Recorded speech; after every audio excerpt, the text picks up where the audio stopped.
And we are back.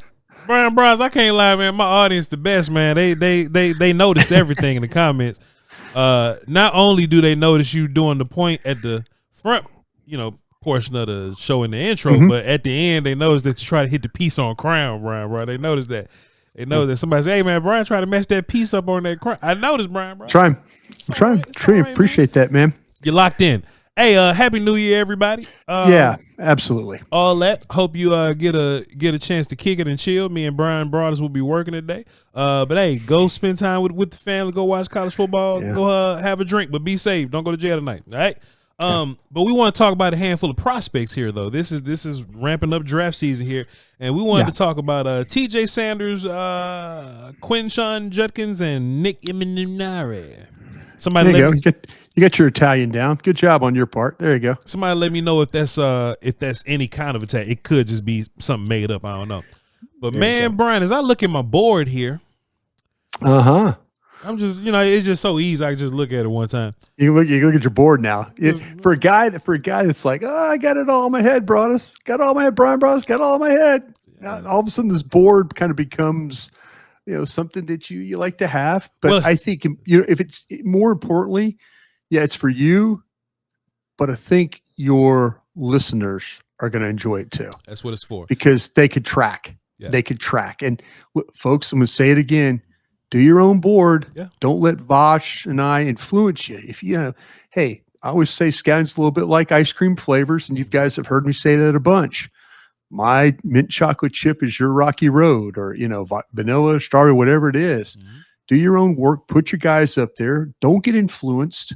Don't get caught up in scout speak and if you feel a guy's a better player, put him where you would take him. Mm-hmm. You'll probably be more right than some guy with the Minnesota Vikings or the guy with the Dallas Cowboys. Sure.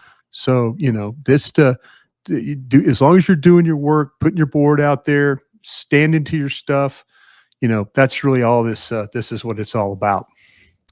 Man, Bryan, I'm looking at the board. You are looking at the board. And it's real heavy in the red section, you know what I'm saying? I got a color code. Yeah. I got a color coded Bryan Broaddus. But it's real light up there in that yellow. Bryan, let me ask you this, man. You think we're done with first round grades? Do you think anybody's gonna sneak in late or anything like that? Or your 12 and my 11, we're done? Yeah, I think, we got to get those quarterbacks kind of squared away. I know that you and I talked about that. But yeah, I think this thing is going to come somewhere between 14 and 15, unless there's something.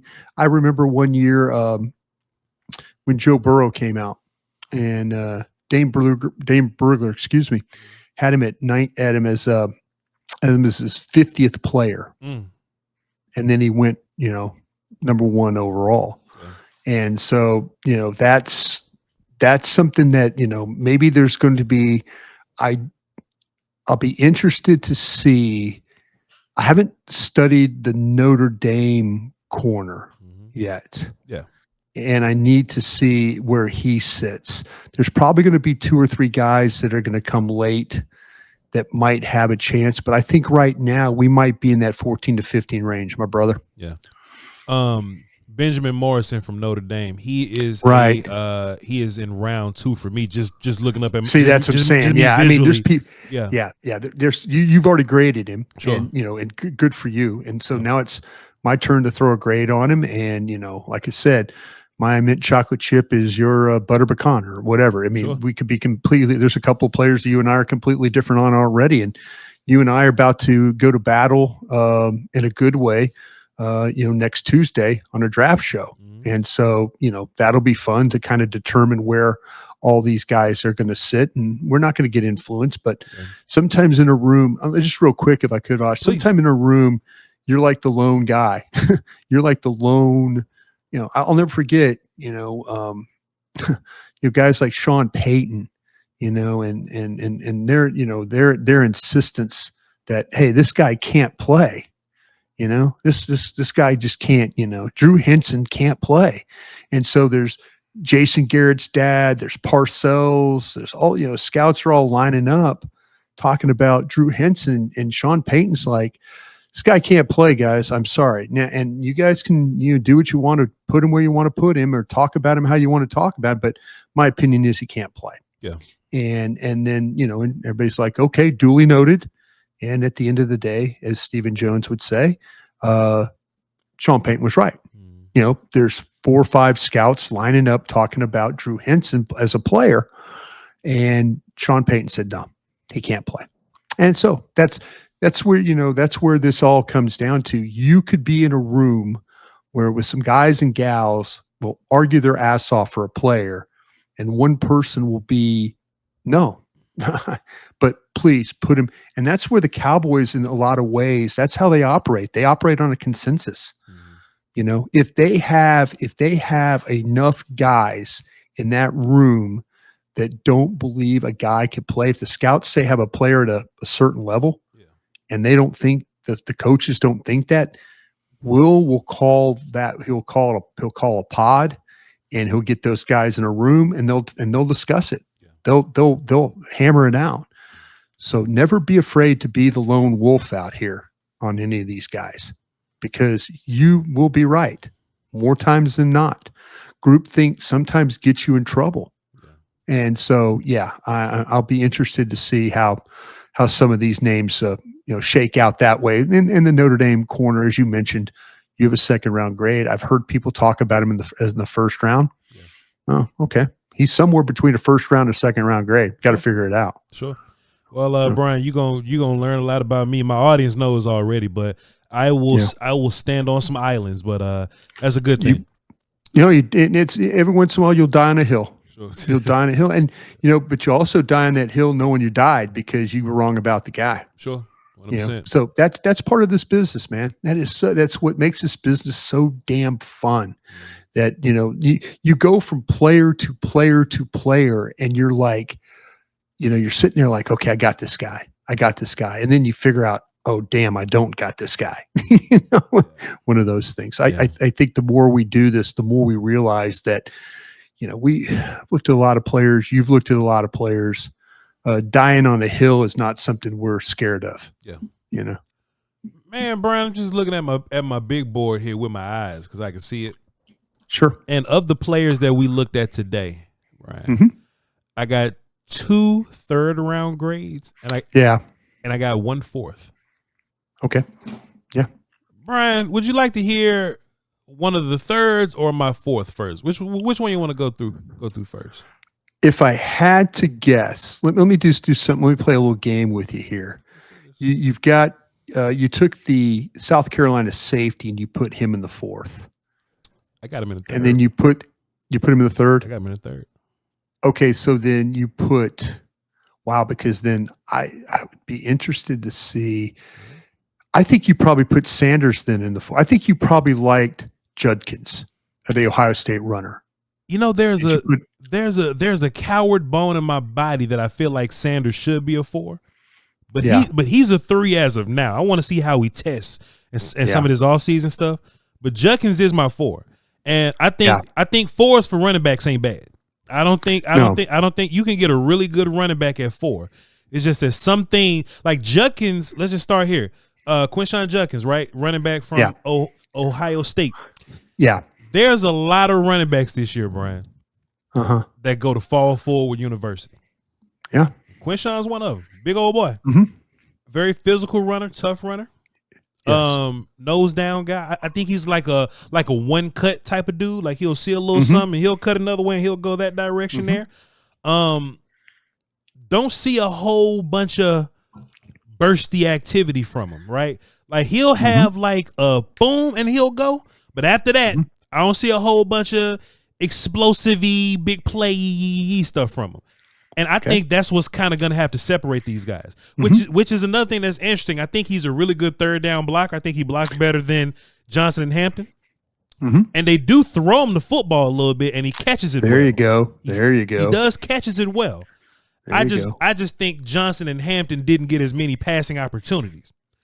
But as runners, I think there's more big play opportunity with Hampton and Johnson, but I don't think Judkins gave me enough of that big play stuff that I was looking for.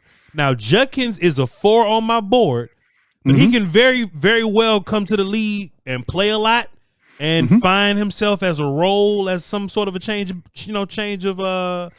pace back or something like that. But I do think you have a really good third down type running back in Judkins. I like that in him. And you can get to him first and second down too. But just me as of now, I have him under Johnson and Hampton, and I would take him in the fourth, just lacking some of that big play stuff for me, Brian. I'm in the third. You know who this kid is to me? Who is he to you? It's Brian Robinson from the Commanders. Okay. He's Brian Robinson. He's got a little bit of some. I think he runs well with his pads down. Sure. I think he is a fall forward. I think he's a guy that he could find the hole. He's a little bit patient with the way he runs. You know, he's kind of got that ability to kind of get what's blocked, but then maybe get a little bit more out of it. Sure. He catches the ball extremely well. I do think there's going to be some need for some pass blocking stuff with him, with some refinement with that. I watched the Tennessee game, the playoff game, and I also watched the Oregon game, and it was kind of like he was stepping up one time. He kind of got knocked funny. He cuts sometimes. You never want a back that cuts. Sure. When it comes to, but there was a time they ran a read option. He went in there and blocked. I mean, I think the guy is more than willing to do it. I think he can be better at it myself from what I saw. But I saw a guy that when you hand him the ball, he's going. I mean, he's going to go downhill. He's not going to dance around. He's going to, his ability to catch the ball, I think is his best trait. Sure. I think that someone is going to figure out, like, listen, we're going to use this guy more than Ohio State, more than Chip Kelly uses him at at Ohio State. Somebody in the league is going to say, this guy can catch the football. We're going to screen him. We're going to swing it to him. We're going to put him out there. We're going to throw it to him, and he can make some things happen that way. But I love his toughness. I do agree with you about a little bit about the extended stuff. Sure. A little bit of an initial burst to and through the hole. But man, when I was watching this kid play, I was thinking of Brian Robinson from the Commanders. And see, that type of style. See, Brian, I think that's gonna be the big challenge with a lot of these running backs, and even like corners or like something like that. It depends on how these coaches use them. That's going to be very important. Yeah, exactly. See, and you're right. He's a third, fourth round guy. Sure. You're absolutely right about the player. The Johnson and Hampton, they're better runners. Yeah. This kid though, if you want to say how he's going to play a long time in this league, coaches using him catching the football. Yeah. There's people that believe this kid could be a RB1. He splits time with that Henderson kid. Sure. And, does it hurt him a little bit? Maybe. But I think if Chip Kelly were just to throw him the damn ball more, I think he would be higher up on some people's boards. Yeah. I really like the player, Brian. And I do too. I do too. I think it's just like dependent of his opportunities. He has a really good offensive line in front of him now. So I wonder, is that something that he's gonna like need next year? He was good at Ole Miss, man. Yeah. I remember him, and I remember like watching games where he was playing against LSU and others, and he was running the ball tough. He was.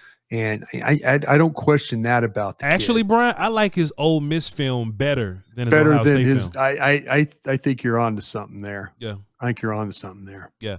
Quinshon Judkins, man, cool player. Chat, let us know how you feel. I'm probably But he's behind Genty, Johnson, Hampton. He's like the fourth guy that we're talking about. Yeah. Yes, sir. Just to give you an idea. And if he goes out and runs some crazy 40 or something like that, look, we can move him around boards because all this kind of stuff. But downhill. Remember at the Woody Hayes Center, they're going to run that thing down. Combine 40s, not them damn pro days for it. No. Get ready for him going at the combine running about probably 4.48 or something like that, and the next thing you know, he runs at Woody Hayes. It's 4.27, something like that. Brian, let's talk about a player that's fascinating to me. Okay. Because I'm going to say nothing but bad things about Sanders whenever we talk about him. Matter of fact, I know what you're about to do here because I was thinking the same thing when I was watching him. Let me go ahead and drag Sanders down to the fourth, Brian. You're right. Let's not be a coward here. I ain't got nothing nice. So we're gonna talk bad about Sanders later. I have him in the third though myself. And I put him there initially. I mean, I'm not trying to. I had him in the third, and I was sitting there thinking debating on whether should I put this guy in the fourth as a 3 technique, because right now I've got 2 guys. I kind of liked him better than Nolan. I got Nolan higher than him. I got Nolan ranked one over him. Nolan, when I read Nolan's notes as compared to his notes, I felt like I had more better notes on Nolan than on Sanders. You wanna know why? Because Sanders at least has a better feel for the football. Like a heart, like he plays with heart. He has a better feel for effort and football stuff. I think Nolan is you're right about that. I think Nolan is a more talented player than Sanders, though. Yeah. We can just go ahead and talk about this right now, Bryan. We'll talk about Emmanwori later. I was very underwhelmed by TJ. But it's the funny part, Bryan. This is what I like to do. Yeah. I like to look up the game laws. I think the game laws are a very good place to go. And I start with games where they do something good, like 2 or so games of that. And maybe 1 or 2 games where they looked weird and the numbers was real low. So I looked at TJ Sanders, and Sanders got some games we got like 9 tackles or something. And I'm like, oh no, watch him play against Clemson. Yeah, and I'm like, all right, TJ Sanders, LSU got a good LSU game numbers wise. Yeah. And Bryan, when you start watching them, I want to know who the hell recording these numbers. Who's sending these stats in for these people? Let me put my hands in my pocket. Who's sending these stats in for these people, Bryan Broaddus? Yeah. Bryan, you know when we was real upset with Jalen Smith, the linebacker Jalen Smith for the Cowboys? Swipe. He'll rack up a bunch of tackles, but they'll be like on the other side of like they'll be on 7-8 yards down the field. That's TJ Sanders right there, Bryan Broaddus. That's TJ Sanders. He has effort, Bryan. I'm not gonna knock him for his effort. He plays hard. I'm not sure how strong he is. Maybe just playing against people stronger than him. I don't know. He seems to have some pretty decent feet. Yeah. I don't know what his techniques and his nuance are like, because I ain't see a whole bunch. Not much. He kind of run down the middle of people. I don't recommend that. And I don't recommend it either. And when blockers latch on to him, he has no clue how to get off these damn blocks, Bryan. I thought he played pretty decent with his hands a couple of times, but I see where you're going. A couple times ain't enough. I know a couple of times is not enough. You want to know? Get it. You want to know You want to know my favorite type of play from him though? Is a retrace, is up the field, retrace, and get back in on the tackle? He'll run around, Bryan, bro. He'll run around the circle till he find the ball carrier. No question. These screens or these outside zone plays where he's pursuing and they got to cut back and come the other way or something. He right there. He right there every time. Yeah. But he don't make the plays. He don't make the splash plays you want. Like he stoned somebody, got rid of him and made a play in the backfield. He don't do that. But if you running a reverse and you stop your feet or you run a flea flicker and your passing option ain't downfield and you got a couple seconds, or like if you got real good coverage downfield, he'll get back that in, Bryan. He'll get back there and rack it up. Man, the kid, he had a sack against Oklahoma. It was like he whooped the guard at Oklahoma. At Kentucky. He's got a couple. He's got a couple where he whooped him, Bryan, or did he just whooped him? He whooped him. He whooped him. He casually got past some people. I don't know if he whooped somebody, but go ahead. I ain't got nothing to say about TJ Sanders, Bryan. I see the vision. If you're one of these, hey, with a little bit of coaching, he could be XYZ guy. I see the vision. Yeah. 4th round grade for me, Bryan. Man, I had him in the 3rd. Right. And I'll tell you what I like. He's 6'4", he's 290. And I think I fell in love with the movement and you're right. The first thing he does where he struggles is he comes straight up out of his stance. Yep. He pops up, and then he's but I kind of felt like he had some athletic ability. I really did. When he's moving around, I think he could win along the line of scrimmage. You're right. He does get hooked up sometimes, and it gives him a little bit of some problems. I thought he was disruptive in some of the things. I mean, the Clemson game, he looked somewhat disruptive. I like the way he retraces his steps. Like, I thought he was up the field. You mentioned how he kind of finds the ball.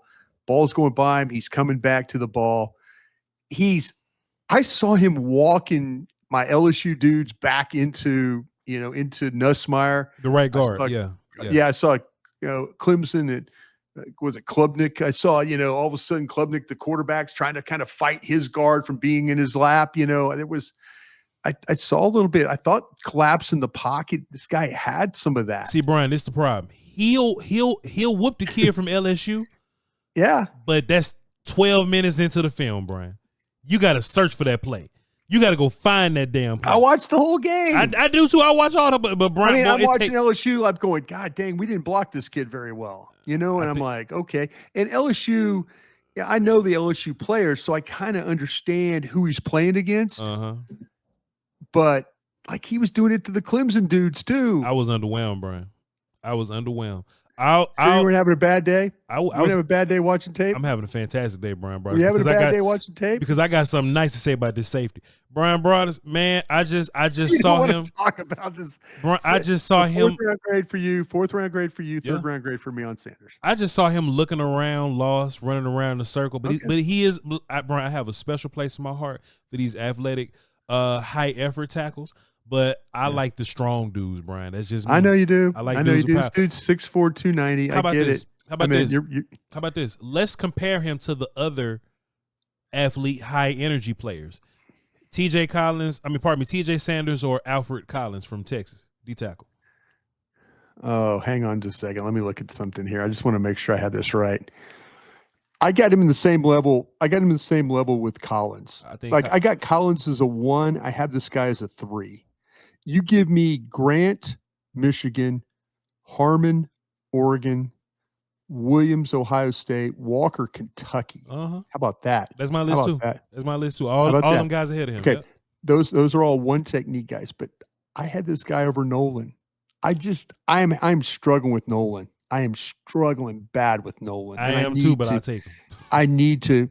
I like Collins, but man, why do I feel like I got better one technique dudes when you start to talk about Graham, Grant, Williams, Harmon, Williams, Walker, Collins? Yeah. I kind of feel like Dallas might be set up for something good here, and maybe in the second round. There's more one techs than there are threes. That is I agree with you on that. That's sure. Well, at least right now there are. For sure, right now. But man, I am Sanders. He's not perfect. But I think this is more of an indictment on Nolan, who I can't damn figure out. I'm going to be wrong about Nolan. God, I'm going to be wrong about him. I swear I'm going to be wrong about him. At least I know. I could watch 12 games of Nolan, and I'll probably not get him right. You know who TJ Sanders? I don't even think that's. I ain't gonna say. Who's he remind you of? Does he got somebody in mind? Man, you know how what's our guy? Malik Collins. You know what I'm saying? Like looks good like 1 or 2 plays and then doesn't play for like 8. But in particular though, college though, because once he got to the league, he got a little bigger. Oklahoma, right? Oklahoma, Malik Collins, right? Just very slashy. He made some of those plays at Oklahoma. You remember, like he had like kind of some violent at the line and to get up the field and make a sack kind of guy. They were doing all Maybe that. That's it. Maybe you're right. Maybe this is Malik Collins. So watch this. Third round player, by the way, wasn't he? Sure was. If TJ Sanders goes to a coach that's gonna slant fronts and do a bunch of gap exchanges and stuff, that'll fit perfectly for him. Sure, he needs to play on the move. You're right about that. I'm not that coach. I want us to be strong up front, Brian. Yeah, no, if I'm the GM and I'm hiring the coaches, I want coaches that are going to build a wall and we're going to prioritize strength. So my flavor of ice cream in particular, if your ass going to be an athlete, I want you to be strong. Alfred Collins is an athlete. Derek Harmon is an athlete. Tyleik Williams can move well for his size, but they at least all are strong. They play low and they use their hands, Bryan Broaddus. I got questions about TJ Sanders. I know where people. Did you just see? I just had a notice. They're canceling the Sugar Bowl today. They're not playing the game. They're not playing the Sugar Bowl this afternoon because of what happened in New Orleans last night with the Suburban driving through the crowd. Yeah. So I didn't see that. So unfortunately, and our thoughts and prayers to everybody down in New Orleans, Louisiana. We love you all. Sure. But yeah, it sounds like they're not going to play the Sugar Bowl this afternoon until further notice. They're worried about security down there. Yeah. Hey, good for the city, kind of wanting to protect the fans and also the teams. But it's a shame and a tragic thing. And I'm sorry to bringing everybody down here, but I just saw the notice. I know we're all gearing up for college football this afternoon. Sure. So we'll see what happens. But yeah, I like what you're saying about the players, or like we were saying about these tackles. I think you got these things right. Yeah. You know, I think you got these things right with this. I just, like I say, I think there's probably a little bit more to this player. Sure. But Malik Collins is a really good comparison there. Really good comparison. Good job on your part. Coaching matters. Coaching matters. All right, Bryan Broaddus. Let's talk about the most fascinating player out of this group here. Let's talk about the most fascinating player out of this group. Man, let me just set a table. Nick Emmanwori. Emmanwori. Let me just set a little table and we'll talk from there. Okay. This is how I typically view safeties. I think free safeties are a lot more valuable because they make money by covering grass. Okay. If you got a safety, free or strong, that can play from the middle of the field to the numbers or the sideline, then that's gonna get nice to have one of those cats. It'll be fantastic. You know that. It'll be so fantastic. But I think that's where you're gonna make your money. So strong safeties, typically who they are, they're these box players. They are these rundown players. They are tacklers and things of that nature, and they run around and they may cover tight ends here or there, but they're typically a little less valuable. That's why guys like Donovan Wilson can go in day 3, but he could be a player for you because his job may just be to go out and tackle people. Or like some of the undrafted guys that we've looked at, or Marquise Bell or the kid from ECU, right? So it's just easier to find those kind of guys. Right. When I'm watching Nick Emmanwori, the first thing I did, Bryan, was I said, hold on, let me stop here because I'm looking at him. Let me go Google and see how big he is. Oh, no. Yeah, there you go. You got to figure it out. And the first joke I made was, damn, boy, this would be a great linebacker for Dan Quinn. Yeah. First thing I said. But he's like 6'3", 225 or something? 227, yeah. Damn. All right, playing strong safety for you. He is playing strong safety, no question. And when you watch him, he plays like he throws his weight around a little bit, doesn't he, Bryan? He does. He does. He wants to come down and play way more physical than damn TJ Sanders. Yes, he want to throw his and he want to engage. He want to thump people, Bryan, bro. So as a run, he's a missile, got a nose for the football, Bryan, bro. Oh, no. So as a rundown player, boy, you can talk me into some Nick Emmanwori, and just if you stop that conversation there as a strong safety, I think that's enough to put him in the 4th round. But Bryan, he has interceptions because I look at the game logs. I say, all right, well, let me go see how he covers. So I went to go find the games where he got those picks. Yeah. Some of those. Yeah. As a man cover guy, I ain't, I'm not feeling them too much, but that's what I'm here. That's what you typically get from these strong safeties, right? Sure. I'm not feeling him as a man cover guy. I do think he has some pretty decent IQ in zone, though. I do see him float around these zones a little bit. Picked off your guys at LSU there just by being in the right place, reading eyes. You sure would. You sure did, yeah. And just snatching the football away from him, right? And I think that catch radius, that size helps him out with a lot of this stuff, muddying up those windows in zone. Yeah. So as a zone guy, not as a man guy, I don't want him chasing people around in man coverage at all. But as a zone cover guy, specifically some of the down zones, maybe as a deep zone guy, I don't know. You can maybe coach him as a high cover 2 dude, but those as a robber, as a hook and curl guy, even put him at linebacker and make him like a hook and curl guy. Playing down in the flats or something like that, he really gets busy down there. But he really makes babies in the run game, Bryan Broaddus. So just me looking at my board here, I can understand why you would have him in the 4th. And if he was a little worse at zone coverage, he'll be a 4th round guy for me. But I think because he does have a little bit, he has a little something in zone coverage. Yeah. I can then place him in the 3rd. If I got him in the 3rd. I got him in the 3rd. That's where I got him at, Bryan. He's a 3rd. No. I had all 3 of these guys we've talked about. I have in the 3rd round. If he was a better man cover guy, he might be a 1 or 2, Bryan. If he was a good man cover guy, but he's not. He's not. And that's the difference between guys like Starks and others that we've been watching. This kid, you nailed him. I mean, hey, you don't need me to tell you this, but you nailed this kid. I mean, his size, the physical traits, He could play down, as you mentioned. He could play the box, or excuse me, play back. But I felt like he was more comfortable playing down instead of back. Sure. And you see him, he'll play in the slot in certain packages. They put him in coverage. Yeah.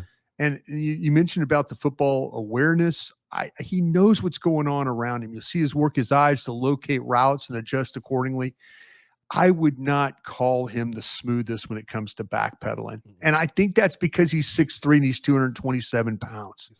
I mean, it's just not going to be his cup of tea. But when he's coming forward, he is a good football player. His footwork can be a little all over the place. He has a knack, as you mentioned, for putting himself in position to make plays. That LSU game was a good example of that. He's got the ball skills. He can compete.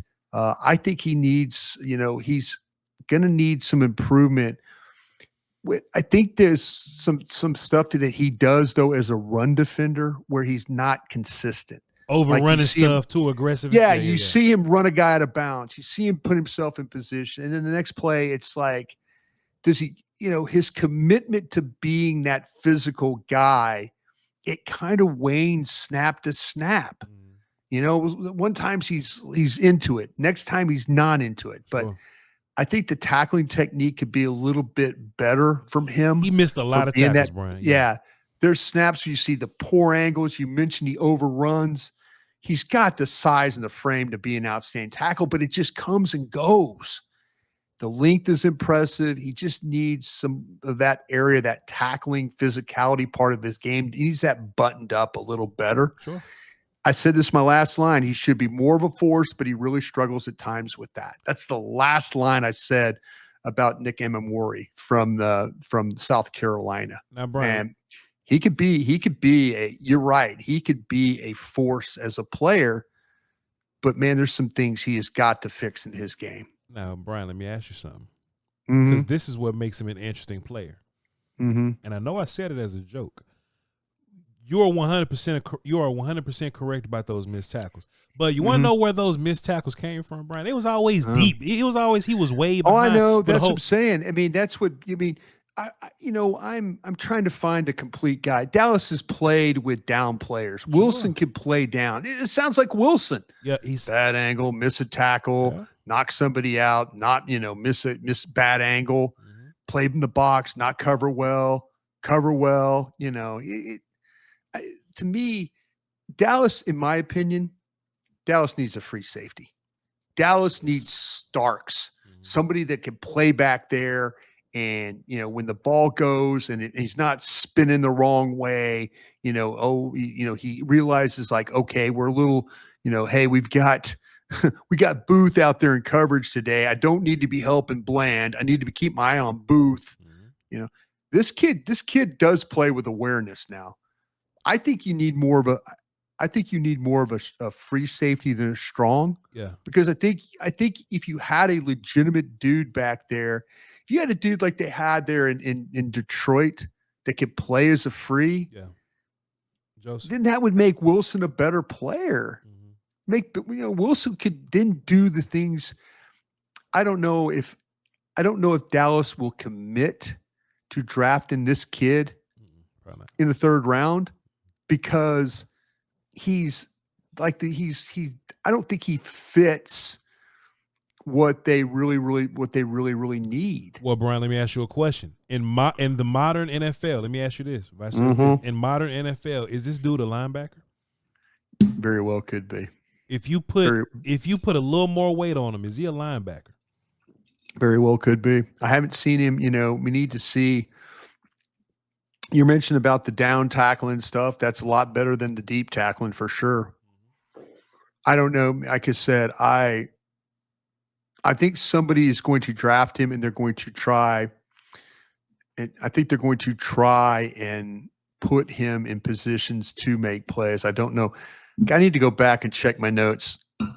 Is this guy ain't Cam Chancellor, is he? No. But Cam Chancellor at Virginia was blowing you up and stuff. Yeah. You know what I'm saying? Yeah. Cam Chancellor as a down player was like, but a big body guy. I'm trying to think of the big body guys that we've had lately, and I'm sure people right now are sending names into us, and life of my need to to see if there's a name of a guy that I'm missing that's a big bodied down player like that. But we've seen Dan Quinn. Hell, Dan Quinn might draft this guy if he has that kind of, I'm trying to find. Here we go. Brian, tell me if you remember this name. Safety from Florida State, Hamza Naziruddin. You remember him? Naziruddin. You remember him? Naziruddin. Hamza Naziruddin. Safety, played at Florida State. He was big as hell. You remember him? I need to go back. Not off the top of my head. And we were having conversations about, is this big safety a linebacker or what? We were having conversations like that. Okay. He ended up drafted as a safety, and I think he mostly played safety. I doubt if he's in the league. I don't even know. I don't remember. Yeah. It's different now. Yeah. And I'm just looking him up. He's actually a linebacker now, which is hilarious. But he's a linebacker his last stop at the Jets, he was a linebacker. But okay. I think there's room for dudes like this. Okay. Now Marquise Bell was 205 pounds. This dude's 20 pounds bigger than him. You know what I mean? Yeah. I think there's room for it. Now, do you take this dude in the third round and say I'm going to put him at linebacker? Probably not. But if you can get him in day 3 or something, if he slips out there. Yeah, but you don't have a 4th round pick, so kind of don't. Damn. Imagine that. That shit. I'll be. But Bryan Broaddus, I'm gonna ask my gang. I'm gonna ask my gang at 7 about him. I'm gonna ask my guy that does that region of the country and see what he says about what they're gonna do with this kid. I'll be interested to see. Yeah. But and then once I figure it out, I'll tell you and all our listening audience as well. He's a good player, man. Yeah. He is a good player, but he's big, but he's somewhat inconsistent. That could be a little scary. I think you need guys like this on your team, Brian. You need these. He's around the ball, man. Guys around the ball. He does. Interesting set of characters we had today, Bryan Broaddus. It's a shame you hated that Sanders, that defensive tackle, as much as you did. Nothing I say about him. He's 1, 2, 3, 4, 5, 6, 7. He's 8 tackles down so far. If we keep watching some guys, I'm gonna tell him how damn far he falls. My man might end up in the 5th, 6th round. He might go from that. What color is your 3rd round, your 4th round guys? My 4th round guys is like honey mustard. What's your third 6th round guys? What's your 6th round? My six rounds are like Carolina blue. He gonna be Carolina blue in no time, bro. He be Carolina blue. And we got some more 1 techs to go. You know what I mean? So we do. We A&M, sure do. well, some more tackles. A&M got a tackle. Cincinnati, the kid Corleone. Yeah. We got some guys. Corleone. we got a black Corleone. You got a black Lombardi and a black Corleone, man. I tell you what. What are we doing? I don't know what the hell going on. And a black Emmanwori. We could just we just wake up and tell you. I don't know what the hell wrong with her. Yeah. But Brian, I appreciate you so much, man. This was fantastic. Hey, thank you, man. Happy New Year to you, my brother. Be well. Thank you. And we'll catch back up with you tomorrow, right? Do we get to talk about the Commanders one last time? Yeah, something like that? Yeah, maybe we'll figure something out, right? We'll always figure something out. Do something about Cowboy football or whatever, this last ride if they want to. Y'all be sure to follow me at VOCHLOMB. If you want to see my board, it is on my Patreon, patreon.com/vochlombardi. Go check that out. And y'all tap in with Bryan Broaddus on social medias. He's going to be holding us down with all the information over there, all right? And we'll catch y'all next time, okay? Crown.